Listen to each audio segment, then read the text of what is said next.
Fala moçada, tudo certo? Mais um Na Prancheta começando e hoje para falar do Ceará. E infelizmente para os alvinegros um assunto que não é positivo. Derrota para o Náutico por 2-0 e eliminação na Copa do Nordeste. E é sobre isso que a gente vai falar no vídeo de hoje. Quais foram os erros capitais que culminaram nessa eliminação do Ceará.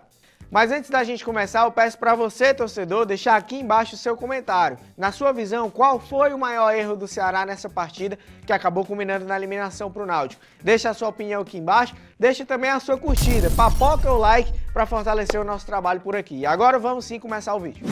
Bom, é claro que uma eliminação como essa tem uma série de fatores, né? Não acontece por causa de um único aspecto, mas a gente vai apontar aqui quais foram os principais deles. E o primeiro, que eu acho que todo mundo concorda, é a escalação, que não dá para entender. O Lisca mandou a campo o time considerado reserva, sem os principais jogadores que vinham atuando com frequência nos jogos mais importantes, e também com alguns nomes bem contestados, como o lateral direito Cristóvão, os volantes Edinho e Auremi, e também o atacante Roger. E além disso, de insistir em alguns nomes que não estão bem nesse começo de temporada, outros jogadores acabaram ficando de fora. E o exemplo mais claro é o do volante William Oliveira. Ele não vem sendo titular, mas é um cara que nas vezes que entrou bem. O problema é que ele tem poucos minutos nessa temporada e não foi muito avaliado. E não dá para entender por que o Lisca não tem dado mais oportunidades para ele, já que, como eu falei, sempre que ele entrou bem, mas mesmo nos jogos que o time reserva que atua, o William não ganha oportunidade. E aí eu não consigo entender como é que justamente no jogo mais importante nesse começo de temporada, jogo único que em 90 minutos o Ceará definiria o seu futuro na Copa do Nordeste, que era até então a principal competição do Alvinegro, contra um adversário que vinha de 17 jogos de invencibilidade, que está na final do Campeonato Pernambucano, se escala o time reserva. Eu não consigo entender. E aí o Lisca falou em entrevista depois do jogo que a condição física foi um fator determinante para essa definição. E aí o calendário brasileiro é realmente terrível, é muito ruim, muito prejudicial nesse começo de temporada, mas é uma realidade e é preciso se adequar a ela. E aí mostra um equívoco no planejamento do Ceará, que é exatamente o segundo ponto crucial para essa eliminação. Porque se o time chega para o jogo mais importante desse começo de temporada, sem os seus melhores jogadores na condição ideal, é evidente que teve um erro no planejamento.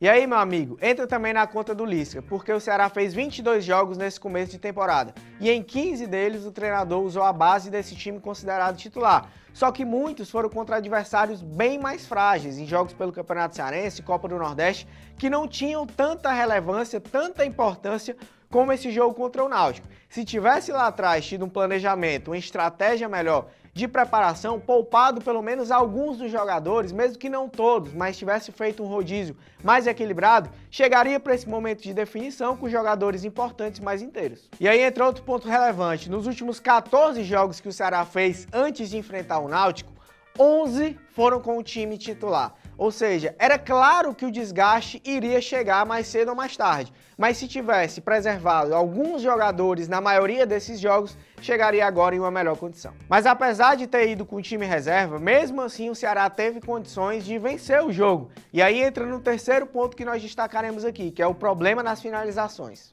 Desde o primeiro tempo o Ceará teve boas chances de gol, mas acabou finalizando mal. Ou o goleiro defendeu, ou foi na trave, ou foram finalizações que acabaram indo para fora.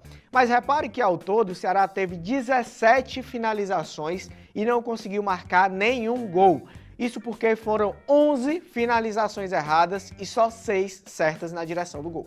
E esse problema de finalizações do Ceará não é algo de agora, é um problema que já vem lá desde o começo do ano e que acabou também sendo determinante para essa eliminação na Copa do Nordeste. E o quarto ponto que nós destacaremos aqui, como um fator que também foi determinante para essa eliminação, foram as substituições que não surtiram efeito, né? Ainda no primeiro tempo, o Lisca colocou o Chico no lugar do Wesley, que sentiu uma lesão, e essa substituição eu acho que até foi acertada, mas o Chico não estava numa boa noite. No segundo tempo, ele colocou o Ricardinho no lugar do Leandro Carvalho que não foi bem ofensivamente, não acertou praticamente nada, mas que defensivamente estava também se esforçando, e só que o Ricardinho acabou que não deu velocidade nas transições, foi um cara que entrou muito mal, como ele já vem jogando mal também nas últimas partidas. E também a última mudança, a entrada do Ricardo Bueno no lugar do Auremi, foi mais para tentar ir pro abafo, o desespero, acabou também não surtindo efeito. Então esse também foi um fator determinante.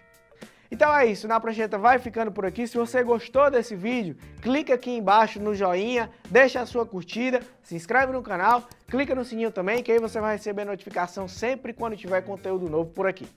Não esquece também de deixar o seu comentário, é muito importante a sua participação. Diz aqui embaixo o que é que você acha dessa análise, se você concorda com a minha opinião ou não, e deixa aqui a sua opinião, o que é que você acha que foi determinante para essa eliminação do Ceará na Copa do Nordeste. Na Prancheta está de volta na próxima semana aqui no canal do Povo Online no YouTube. Um abraço, valeu!